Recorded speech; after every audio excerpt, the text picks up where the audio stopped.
भुवनेश्वर नयापल्ली और इन्फो भैली जो बोमा घटना घटी तार सत सामना को आसी अभियुक्त मानक धरवे सफल होती कमिशनरेट पुलिस किभली भाव घटना घटी कौ मैंने ये घटना घटी इन्फो भैली थाना पुलिस और नयापल्ली थाना पुलिस सहित एक स्पेशल स्क्वाड प्रतीक सिंह नेतृत्व में अभियुक्त मानक धरा एमाने जो रही जे मुख्य अभियुक्त बसंत महापात्र जे रही से जमी दलाल जो केस रही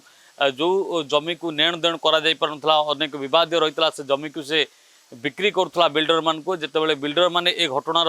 सत जानी सत जणे पर मुख्य जे रही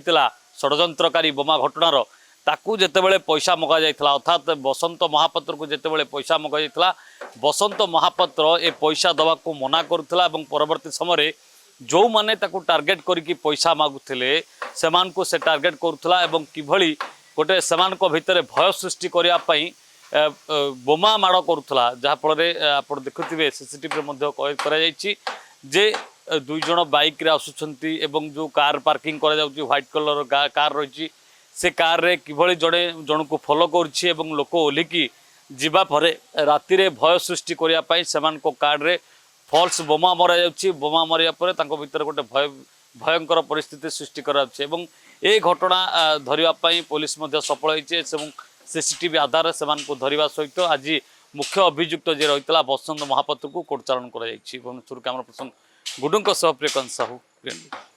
जदि आपंक आम भिडी भल लगा तेब आम चैनल को लाइक शेयर और सब्सक्राइब करने को जमा भी भूलु नहीं।